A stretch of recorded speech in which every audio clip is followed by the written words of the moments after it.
जनता हल का देख रहे सभी दर्शकों को MS निर्मल का नमस्कार।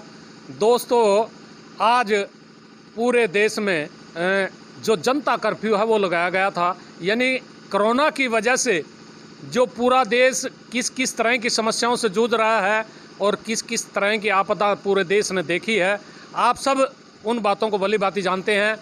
यानी पिछले साल 22 मार्च को जनता कर्फ्यू के नाम से कर्फ्यू लगाया गया था कोरोना की वजह से, और आज 22 मार्च है, 1 साल का समय हो चुका है।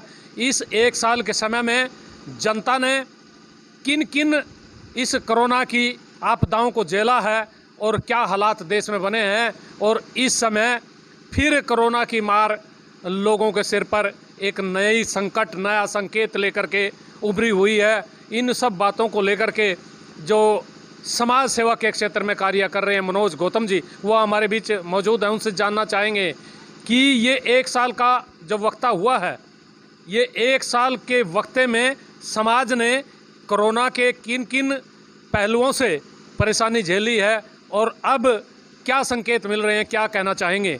जनता हल्का पर सबसे पहले आपका स्वागत है और दर्शकों से मेरी अनुरोध है कि आप इस खबर को ज़्यादा से ज़्यादा लाइक कीजिएगा और शेयर कीजिएगा, ताकि ये जो मसले हैं, ये जो इन समस्याओं को लेकर के संवेदनाएं हैं, ये आप तक भी पहुँचे।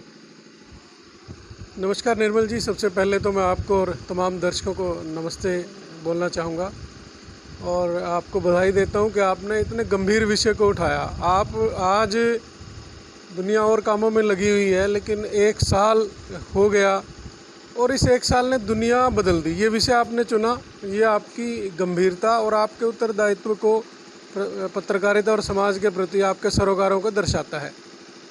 बहुत कुछ बदला, लोगों की प्राथमिकताएं बदल गई। 1 साल पहले जब लॉकडाउन लगा था तो हमें लगा कि भाई दुनिया रुक गई है, बहुत सारी परेशानियां हुई और इसने परेशानियों में जीना सिखाया। और आर्थिक मोर्चे की अगर मैं बात करूं तो हमने बहुत कुछ खोया है। दुनिया के तमाम बिजनेस जो उनमें मंदी आ गई है।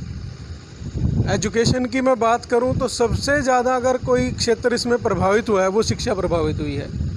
देखिए, ऑनलाइन एजुकेशन में प्रैक्टिकली, क्योंकि मैं एजुकेशन से जुड़ा रहा हूं, क्लास में 40 बच्चों की क्लास में सिर्फ 10 बच्चे ऐसे हैं जो उसको फॉलो कर सकते हैं, क्योंकि बाकी के 30 तो फिजिकल क्लास में हमारे काबू नहीं आ रहे थे। जो डेडिकेशन के साथ हैं, जो इंस्पायर्ड हैं, जो मोटिवेटेड बच्चे हैं, उन 30 बच्चों को जिनको अध्यापक फिजिकली मोटिवेट करके सख्ती से, अनुशासन से पढ़ा देता था, उनकी पढ़ाई का बुरा हाल हो गया है। दूसरा, जो इंस्टीट्यूट्स थे, आर्थिक मंदी के कारण उनमें बहुत गिरावट आ गई है। अब प्राइवेट स्कूलों पे बहुत सारा शोर होता रहा। कुछ पेरेंट्स ने कहा कि फ़ीस नहीं दी जाएगी, लेकिन जिन साथियों ने अभी 2-3 साल पहले स्कूल बनाए थे, संस्थान खड़े किए थे, उनकी बसों की किस्त तो माफ़ नहीं हुई। जो लोन लेके स्कूल बनाया था उसकी किस्त तो माफ़ नहीं हुई। जो स्टाफ उसके पास है उसकी सैलरी भी चाहे उन्होंने आधी दी तो दी है। तो बहुत सारी, अगर मैं दूसरा पेशा जिससे मैं थोड़ा सा जुड़ा रहा हूँ, वकालत के पेशे की बात करता हूँ, तो 1 साल से हम स्कूलों की बात आ रही है। स्कूलों में एक बहुत बड़ा, यानी एक विवाद आप उसको कह लीजिए, हुआ है। सरकार ने कहा कि फीसें नहीं लेंगे, प्राइवेट लोगों ने उस बात को लेकर हड़ताल की। स्कूलों पे जो आपने मुद्दा उठाया कि उनकी बसें हैं, दूसरे संसाधन हैं, स्टाफ के खर्चे हैं, यदि स्टाफ को सैलरी नहीं देंगे तो उनका परिवार का क्या होगा। इस तरह के हालात इस पूरे कोरोना काल में बने हैं। तो स्कूलों में और जो अभिभावक हैं उनमें एक दरार पैदा आ गई है। स्कूल संचालक विवश हैं कि जब तक उनको फीस नहीं मिलेगी बच्चों की तो वो आगे खर्चा कैसा चलाएंगे। लेकिन अभिभावक ये कह रहे हैं, भाई आपने पढ़ाया नहीं तो हम कैसे चलाएं, हम आपको पैसे कैसे किसी बात के दें। इस बात को लेकर एक विवाद और तनाव का माहौल बना हुआ है। हम इस बात पर, क्योंकि आपने छेड़ दिया, तो सबसे पहले यही पूछेंगे कि आप शिक्षा से भी जुड़े रहे हैं, तो ये जो हालात बने हुए हैं, क्या स्कूलों में एक नई चीज़ इसमें पैदा हुई है? देखिए, अभिभावक अपनी जगह ठीक हैं, क्योंकि अभिभावकों के भी जो कमाई के साधन थे वो बंद हो गए, वो फीस कहाँ से दें। लेकिन इसमें सरकार का जो हस्तक्षेप होना चाहिए था, मैं बिना झिझक के ये बात कहूँगा, सरकार ने वो नहीं किया। सरकार को चाहिए था कि प्रत्येक स्कूल को उनके जो स्टाफ की 50% सैलरी है उसका लोन देती विदाउट इंटरेस्ट, ताकि स्कूल, भाई 8 लाख शिक्षक हैं हरियाणा में जो प्राइवेट स्कूलों में टीचर्स हैं।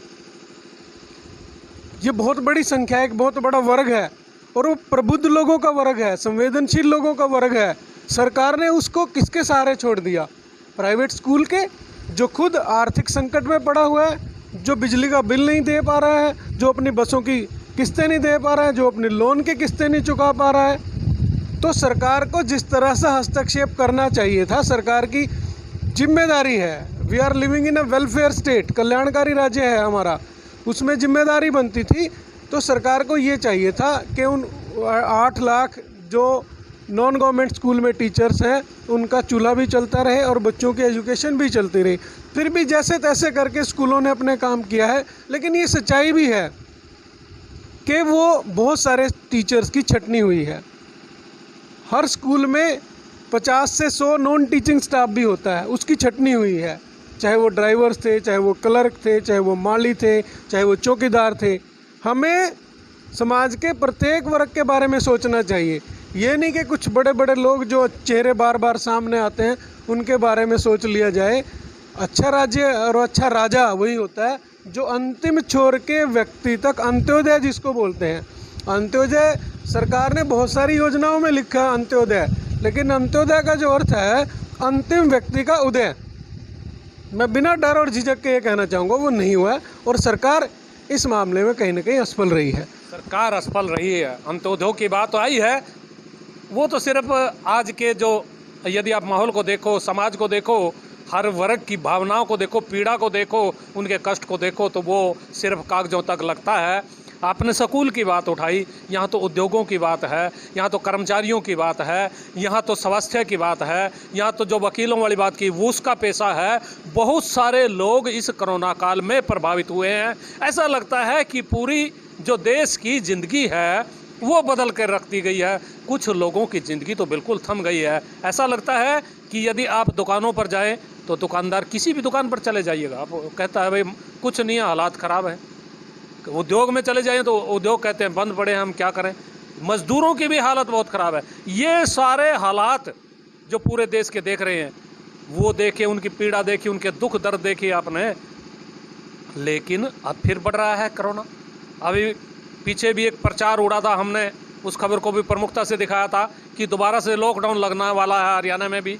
लेकिन हरियाणा के मुख्यमंत्री ने स्पष्ट कह दिया कि अभी हम देख रहे हैं 31 मार्च तक, और यदि हालात ठीक नहीं हुए, लोगों ने पूरी अनुपालना नहीं करी, तो फिर ये भी हो सकता है, यानी लॉकडाउन दोबारा भी लग सकता है। यदि दोबारा लग गया तो जो हालात बन रहे हैं, ये देश किधर जाएगा, प्रदेश किधर जाएगा? क्या मानते हैं, आपका क्या आंकलन है?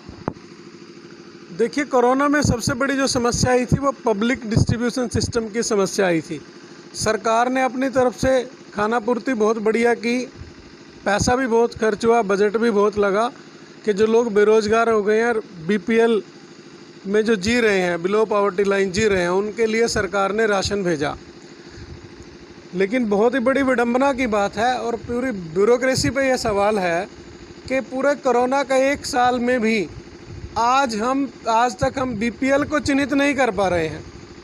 आप भी जानते हैं, मैं भी जानता हूं, और तमाम सुनने वाले भी जानते हैं कि गांव हो या शहर, ऐसे लोग जिनके पास आय के बहुत बढ़िया संसाधन हैं, वो बीपीएल की सूची में उनके नाम है, और जो गरीब है व्यक्ति वास्तव में उसका नाम बीपीएल की सूची से गायब है। इसकी वजह से 2 नुकसान होते हैं। एक तो सही पात्र को सुविधा नहीं मिल पाती, दूसरा सरकार का जो बजट है वो कहीं ज़्यादा खर्च होता है। चाहे वो पेंशन्स की बात की जाए, जो पात्र नहीं है लोग, चाहे वो बीपीएल की बात करें, ये ब्यूरोक्रेसी की जिम्मेदारी थी। सरकार की नीयत में मैं नहीं मानता कोई खोट है, लेकिन इन लोगों का चयन करना वो किसकी जिम्मेदारी है? अधिकारियों की जिम्मेदारी थी। 1 साल था हमारे पास, हम तो भी उसको फिल्टर नहीं कर पाए। जो नीतियां उनकी इम्प्लीमेंटेशन जो कर रहे हैं वो अधिकारी करते हैं, और अधिकारियों की शायद सोच को आप ठीक नहीं मान रहे हैं। जो गरीबी रेखा से नीचे जीने वाले लोग हैं उनको, वो भी अभी सुविधाओं के उनके लिए दरकार हैं, और वो सुविधाओं की मांग को लेकर के अभी अधिकारियों के, प्रशासन के, नेताओं की जो ठोकरें हैं, दरवाजे हैं, उनकी ठोकरें पर अपने जो भावनाएं हैं उनको रगड़ रहे हैं, यानी उन भावनाओं को लेकर के पहुंच रहे हैं कि हमें ये दिलवा दीजिए, हम हकदार हैं, लेकिन उनको भी नहीं मिल रही है। मैं आपको और चीज़ बताना चाहूँगा कि ये जो कोरोना काल है, इसमें जो खरीदने वाला है, यानी समर्थता कितनी होनी चाहिए उस आदमी की, वो समर्थता इंसान की घट गई है। जो आंकड़े बता रहे हैं, कई लाख लोग उस जो समर्थता रेखा से नीचे पहुंच गए हैं, यानी हालात बहुत ख़राब हैं आर्थिक रूप से। और जब पूरे देश में आर्थिक रूप से मंदी का दौर हो, हालात ख़राब हों और लोगों की जो खरीदने की क्षमता है वो कम हो जाए, रोज़गार चले जाएं, फिर क्योंकि रोज़गार होना बहुत ज़रूरी है और जो खरीदने की क्षमता है वो होना ज़रूरी है। वो कहाँ से पैदा होगी? धंधों से पैदा होगी। जो कार्य आप कर रहे हैं, जो रोज़गार आप उत्पन्न कर रहे हैं, किन रोज़गारों पे आप लगे हुए हैं, जब वो रोज़गार नष्ट हो जाएंगे फिर देश कहाँ जाएगा? क्या मानते हैं, सरकार इसके लिए दोषी है? कौन है इसके लिए दोषी? ये बिल्कुल सही आपने विषय छेड़ा है। परचेज पावर या पॉकेट पावर जिसको इकोनॉमिक्स की भाषा में कहते हैं, वो कम हुई है। 30 to 40% परचेज पावर लोगों की कमी हुई है। वहाँ सरकार का दायित्व था कि रोज़मर्रा की जो चीज़ें हैं वो सस्ती होती, लेकिन पेट्रोल और डीजल जितने इस कोरोना काल में उनका दर बढ़ी है, शायद आज तक दुनिया के इतिहास में कभी नहीं बढ़ी होगी। ये विडंबना ही है। क्या इस संवेदना को, क्या इस चुनौती को, क्या इस संकट को सरकारें नहीं समझ सकती? वो भी तो हमारे बीच के ही लोग हैं।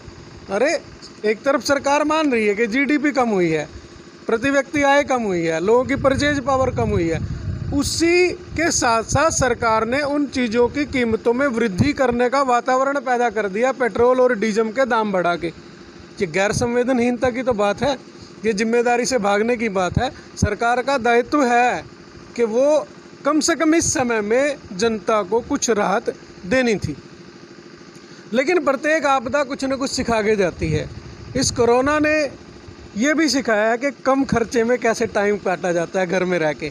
रिश्तों की अहमियत सिखाई है। जो एकल परिवार थे उनको पता चला है कि संयुक्त परिवारों में रहना कितना लाभदायक है। लोगों की संवेदनाएं तो जागृत हुई हैं और हर क्षेत्र में बहुत सारे परिवर्तन आए हैं। इसमें बहुत सारे परिवर्तन आए हैं, लेकिन एक परिवर्तन और भी आ गया है। ये कोरोना को लेकर के बहुत बड़ी आज भी एक विडंबना सी पैदा हो रही है कि जो आदमी जाता, कहते हैं भाई कोरोना हो गया है इसको, क्यों कहता है इसको जुकाम था और इसको कोरोना बता दिया। यानी लोग आज भी टेस्टिंग से डरते हैं। किस लिए? कि आप जाएंगे, मुझे तो नज़ला जुकाम था यार, वैसे बुखार था। कई लोग तो ये कहते हैं ये भी नहीं था लेकिन वहाँ कोरोना बता दिया। एक ये नई तरह की विडंबना, नया तरह का डर ये पैदा हुआ है। आप इस बारे में कुछ कहना चाहेंगे? ये एक डर है या महज इसके पीछे कोई और रहस्य है? पूरे साल में ये हम जस्टिफाई नहीं कर पाए सही तरह से। पता नहीं हमारी टेस्टिंग जो टेक्निक है वो सही नहीं है कि बहुत से लोग, जिसको बुखार हुआ डॉक्टर ने कह दिया इसको तो कोरोना हो गया, तीसरे दिन उसने कहीं और कराया, वो कहते हैं नहीं है। मतलब ये आज तक शायद हम जो हमारा टेस्ट करने का तरीका है वो सही नहीं हो पाया, उसको हम उच्च श्रेणी का नहीं बना पाए हैं। लेकिन कोरोना में सरकार की एक बड़ी उपलब्धि है, उसके लिए मैं देश के नेतृत्व को भी बधाई देता हूँ कि दुनिया में सबसे अच्छी वैक्सीन हमने तैयार की है। और लोगों से मैं ये निवेदन ज़रूर करूँगा जिनकी उम्र 45 से ऊपर है कि वो वैक्सीनेशन ज़रूर कराएं। वैक्सीनेशन ज़रूर कराएं। लेकिन कोरोना को लेकर के इस देश ने, इस समाज ने कई तरह की जो अंदाज हैं वो भी देखे हैं। हमारे देश के जो मुखिया हैं उन्होंने तालियां भी बजवाई हैं, थालियां भी बजवाई हैं, दिए भी जलवाए हैं कि शायद ये कोरोना कहीं दियों से डर करके भाग जाए, थालियों के गनगनाहट सुनकर भाग जाए। लेकिन पूरा 1 साल हो गया, ये कहीं पता नहीं छुप गया था या दोबारा से उभर गया है। इस उभरने को लेकर के और इस तरह की जो थाली बजवाना, ताली बजवाना और ये दिए जलवाना, और उससे भी शायद ये कोरोना नहीं डरा। आप क्या मानते हैं? देखिए, ताली और थाली से कोरोना नहीं जाता, लेकिन माननीय प्रधानमंत्री का उद्देश्य था कि लोगों में सकारात्मकता आए। सामूहिक तौर पे जब हम किसी बीमारी से लड़ते हैं, और जब लोग जंगलों में जो लोग आदिवासी रहते हैं वो शेर का शिकार, शेर का मुकाबला नहीं करते, लेकिन जब शेर आ जाता है तो सारे गांव, सारे कबीले के लोग ढोल बजा के उस दिशा में दौड़ते हैं। शायद सामूहिक ताकत एक बहुत बड़ी चीज़ होती है और लोगों का मनोबल बढ़ेगा और मनोबल बढ़ने से इम्यून पावर उसकी बढ़ जाएगी। शायद ये रहा होगा। वैज्ञानिक तौर पे ऐसा कहीं नहीं है कि ताली या थाली बजाने से कोरोना भाग जाए। इसको यूँ भी कह सकते हैं कि ध्यान हटाने के लिए कोरोना से, ये भी मान सकते हैं। ध्यान हटाना नहीं, ध्यान को मजबूत करने के लिए मैं कहूँगा कि सकारात्मकता है लोगों में कि अब हम भाई मिलकर पूरा देश इससे लड़ रहा है, ये भावना पैदा करनी थी। देश लड़ रहा है, लेकिन देश में यदि कोई कोरोना से लड़ने वाला जो प्राणी है, इंसान है, वो एक किसान है। पूरे जो किसानियत है और किसान वर्ग है, आपने देखा कोरोना में सिर्फ वही व्यक्ति डरा नहीं, अपने काम के प्रति सजग रहा। और आज भी वही किसान इस कोरोना से निडर होकर के, इस कोरोना से उसको कोई भय नहीं है, वो आंदोलनरत है और दिल्ली के चारों तरफ बॉर्डरों पर बैठा है। बड़ी संख्या में किसान बैठे हैं, लेकिन कोरोना का उनको कोई डर नहीं है। वो स्पष्ट रूप से कहते हैं कहीं कोरोना है नहीं। जब कोरोना है ही नहीं तो फिर वो डरेंगे भी क्यों? क्या ये माना जा सकता कोरोना है नहीं, ये कुछ बनावटी है, दिखावटी है, या ये किसान जो कह रहे हैं, किसानों की जो क्षमता है, जो लड़ने की, जो बीमारियों से वो इतनी मजबूत हो चुकी होती है, या वो वजह है? क्या मानते हैं आप? बिल्कुल सही आपने बात की। देखिए, पूरी दुनिया का अगर हम आकलन करें, America, German, France, medical science में हमसे बहुत ज़्यादा एडवांस देश थे वो लोग, लेकिन उनकी इम्यून पावर कमज़ोर थी, इसलिए सबसे ज़्यादा संकट उनको झेलने पड़े। हमारा जो किसान है वो मिट्टी में खेलता है, वो तालाब में नहाता है, अपने पशुओं के साथ तालाब में घुस जाता है, वो प्राकृतिक जीवन जीता है। उसकी जो दिनचर्या है, वो भोर के समय उठता है, वो मेहनत करता है, शरीर से 3 या 4 बार पसीना उसके बह जाता है। तो उसकी जो इम्यून पावर है वो दुनिया के किसी भी कोने में रहने वाले आदमी से बहुत ज़्यादा है। यही कारण है भारत में जो रेट ऑफ फैटेलिटी था, जो मृत्यु दर था, वो सबसे कम रहा है। जबकि हमारे पास तो स्वास्थ्य सुविधाएं सबसे कमज़ोर थी, हमारे पास तो हॉस्पिटल में बेड भी नहीं थे। कोरोना में जो लोग आए, हमने एक कमरों में बंद करके और उनको सिर्फ पैरासीटामोल देते रहे, उसके बाद भी लोग बच गए। और किसान जो है, किसान तो प्रकृति के राम के भरोसे है, और राम तो वैज्ञानिक है, राम कोई अंधविश्वास का शब्द थोड़ी है। जितना वैज्ञानिक जीवन, जितना मेडिकली फिट जीवन किसान जीता है और कोई नहीं जी सकता। और इस दुनिया में जब पूरी सृष्टि खत्म हो जाएगी तब भी किसान जिएगा। ऐसी कोई ताकत नहीं है जो किसान को खत्म कर दे। ये बहुत बड़ी बात आपने कही, राम शब्द की बात आपने कही। राम शब्द में कितनी ताकत है। हम जब छोटे से होते थे, मैं किसान परिवार से हूँ, तो मुझे याद है जब भी वो खेत में हल चलाते थे हमारे बुजुर्ग, तो सबसे पहले स्टार्ट में क्या करते थे? ले राम का नाम। यानी राम का नाम लेने से उन लोगों को एक विशेष सुकून मिलता था और आत्मविश्वास बढ़ जाता था, काम करने का भी, उन पशुओं का भी, उन बैलों का भी। तो ये राम शब्द की आपने बात कही, तो ये आत्मविश्वास ही कहिए कि जो बॉर्डर पर अपनी मांग को लेकर के किसान पड़े हैं, 300 से ज़्यादा जो किसान है वो मौत के शिकार हो चुके हैं। विभिन्न तरह की बीमारियों की बात उन पर कही जा सकती है, आत्महत्या की बात कही जा सकती है, लेकिन किसी किसान की ऐसी रिपोर्ट अभी तक नहीं मिली है कि वो कोरोना की वजह से मरा हो। यानी कोरोना की वजह से बॉर्डर पर कोई किसान मरा हो, ऐसी कोई सूचना अभी तक ना सरकारी स्तर पर है ना प्राइवेट स्तर पर है। बावजूद इसके किसान वहाँ डटे हुए हैं और कोरोना का जो कहर है फिर बढ़ रहा है। क्या ये कहर इन किसानों के हौसलों को डगमगा सकता है? आप मानते हैं कुछ? देखिए, हिंदुस्तान का जो किसान है ना, भगवान ने उसको इतना मजबूत पैदा किया है। वो जन्म से ही सैनिक होता है, वो मोर्चे पर लड़ता है, वो रोज़ कभी बिजली की तार से उलझता है, कभी सांप से उलझता है, बिच्छू से उलझता है, जंगली जानवरों से उलझता है, अकाल से भी उलझता है, गरीबी से भी उलझता है। कोरोना उसका कुछ नहीं बिगाड़ पाएगा। और उसकी जीवन शैली ऐसी है, उसका मनोबल इतना स्ट्रॉन्ग है कि कोरोना ने ना तो उसका कुछ बिगाड़ा है और ना कुछ बिगाड़ पाएगा। अभी तक जो, मैं ये नहीं कहता कि कोरोना कुछ नहीं है, लेकिन ये अधिकांश उन लोगों को है जो बंद कमरों में रहते थे, जो सत्ता की कुर्सियों पर बैठे थे। मैं नाम नहीं लूँगा, उनको कई बार भी हुआ है। बड़े बड़े होटलों में, बड़े बड़े अस्पतालों में पहुँचे हैं, होटल टाइप अस्पताल है, वहाँ पहुँचे हैं, लेकिन किसान कहाँ बैठा? सड़कों पर बैठा है। कहीं कोरोना उनको कुछ नहीं बिगाड़ पाया। कोरोना शायद उन किसानों की बहादुरी से उन किसानों की जो मेहनत कश किसान हैं उनकी जो क्षमता है उनसे डरता है शायद, और डरना भी चाहिए, ताकि वो किसान जिसको ना तो अपनी फसल का उपज का सही दाम मिलता और अपने परिवार को वो सुख सुविधाएं नहीं दे सकता, ऐसा किसान आज अपनी मांगों को लेकर के आंदोलन पर बैठा है। 3 कृषि कानूनों की बात हो रही, छोटी सी बात वहाँ भी पूछना चाहेंगे, क्या इन किसानों का, बहुत सारे लोगों की हमने बात करी कोरोना काल में, क्या इन किसानों की मांगें आप जायज़ मानते हैं, या इनको आतंकवादी कहना, खालिस्तानी कहना, इनको राष्ट्र विरोधी कहना और इन पर तरह तरह के लांछन लगाना आप वाजिब मानते हैं क्या? देखिए, ये जो 3 कानून हैं इन पे विस्तार से हम किसी दिन चर्चा करेंगे, लेकिन मैं ये बात बिल्कुल स्पष्ट करना चाहूँगा। व्यक्तिगत तौर पे मैं ये मानता हूँ ये किसान जिस मुद्दे के लिए बैठे हैं बिल्कुल सही है। कहीं ना कहीं इन 3 कानूनों में बहुत सारे ऐसे क्लॉजेज हैं, बहुत सारी ऐसी चीज़ें हैं जो पूरी कृषि व्यवस्था के लिए खतरा है। सरकार को चाहिए, हाँ मैं एक बात भी बिल्कुल स्पष्ट करूँगा कि इनमें बहुत सारी अच्छी चीज़ें भी थी, लेकिन सरकार और भारतीय जनता पार्टी के लोगों तक, जनता तक उन बातों को कहने में सफल नहीं हो पाए। पता नहीं कारण कुछ भी रहे होंगे, राजनीतिक लोग जाने। मैंने जहाँ तक पूरा विस्तार से इन चीज़ों का अध्ययन किया है, 3 कानूनों का, और आज भी सरकार को चाहिए, प्रधानमंत्री को चाहिए कि इस मुद्दे पे हस्तक्षेप करे, क्योंकि प्रधानमंत्री ने स्वयं माना था कि कोरोना काल में जीडीपी अगर बचाई है तो कृषि ने बचाई है। अगर आज किसान बॉर्डर पे है, एक फसल भी हमारी ख़राब हो गई तो जीडीपी गिर जाएगी, हमारी अर्थव्यवस्था तहस नहस हो जाएगी देश की।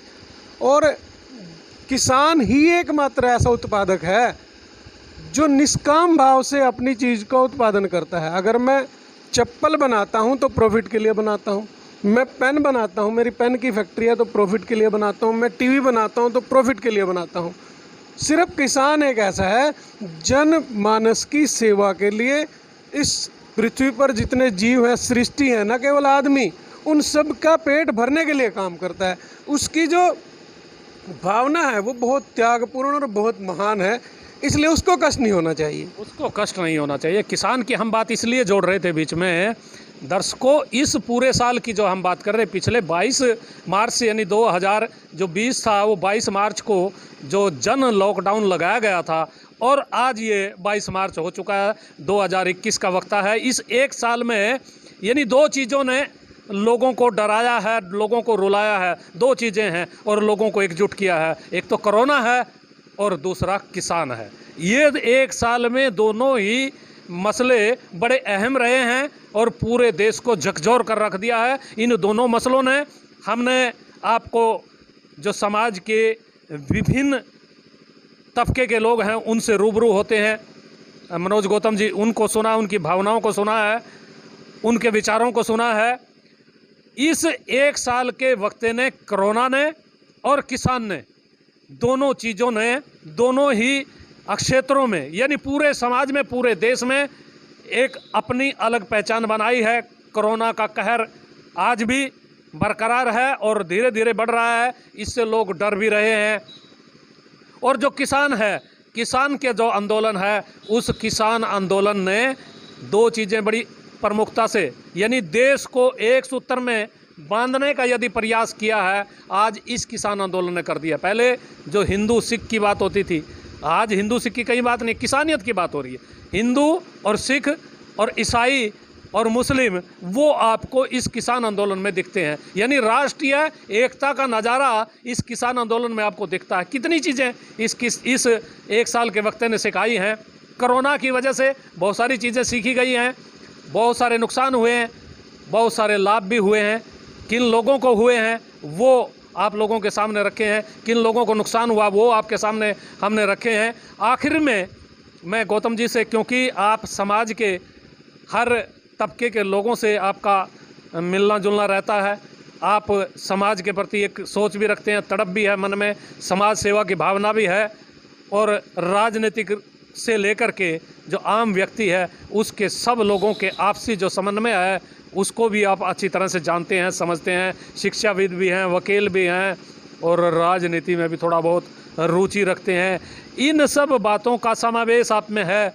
तो फिर छोटा सा संक्षेप में आखिर में ये पूछना चाहेंगे कि ये जो 1 साल का वक्ता था, इसमें क्या खोया और क्या हमने पाया, संक्षेप में बताइएगा जरा। संक्षेप में कहूँ तो आत्मचिंतन का ये समय था पूरा 1 साल, और इंसान को ये सिखा गया कि कम से कम संसाधनों में वो कैसे खुश रहे, कैसे इंसान के तौर पे इंसान की इज्जत करे, उससे प्रेम करे, एक दूसरे की मदद करे। हमारे साथ जो गरीब लोग हैं, भगवान ने अगर आपको इतनी सामर्थ्य दी है कि आपकी रोटी का प्रबंध हो गया है, उसके बाद आपके पास संसाधन जो हैं उनसे गरीब लोगों की मदद करें और इंसान के रूप में जीवन जिए, मशीन के रूप में जीवन ना जिए।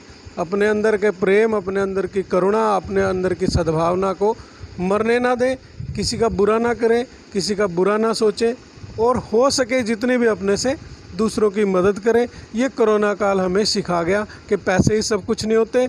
मैंने ऐसे बहुत पूरे के पूरे परिवार इस कोरोना में ख़ास तौर पर बहुत धनाढ़ परिवार मरते देखे हैं, जिनके पास पैसा बहुत था लेकिन केयर टेकर कोई नहीं था, उनको दवाई दिलवाने वाला नहीं था।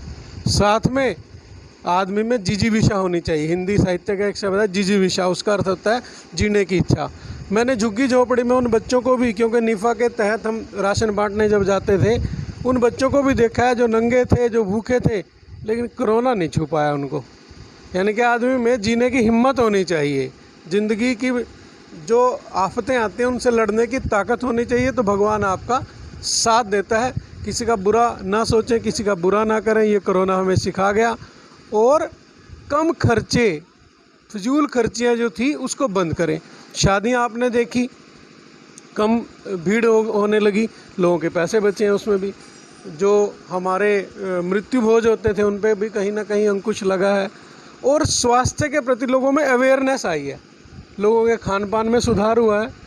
और मैं सभी साथियों से, जो भी दर्शक देख रहे हैं, ये निवेदन करूंगा कि भाई अपनी लाइफस्टाइल ज़रूर अच्छा बना लीजिए। सुबह जल्दी उठना, हो सके तो शराब और स्मोकिंग इन चीज़ों से दूर रहें, क्योंकि जो लोग थोड़े से बीमार हैं उन पे कोरोना ज़्यादा असर करता है। और जो टाइम टू टाइम सरकार की अब इंस्ट्रक्शंस आएंगी, चाहे वो मास्क को लेके हैं, चाहे वो हाथ धोने की हैं, चाहे वो दूरी की हैं, उनको फॉलो करें। बीमारी तो है नो डाउट, हम बच गए तो इसका मतलब यह है कि हमारी इम्यून पावर स्ट्रॉन्ग थी। इम्यून पावर को और स्ट्रॉन्ग बनाए, उन चीज़ों को फॉलो करें। चीज़ों को फॉलो करें, यानी अनुसरण या भी आप अच्छी चीज़ों को करेंगे तो फिर जीवन में खुशहाल हो सकते हैं।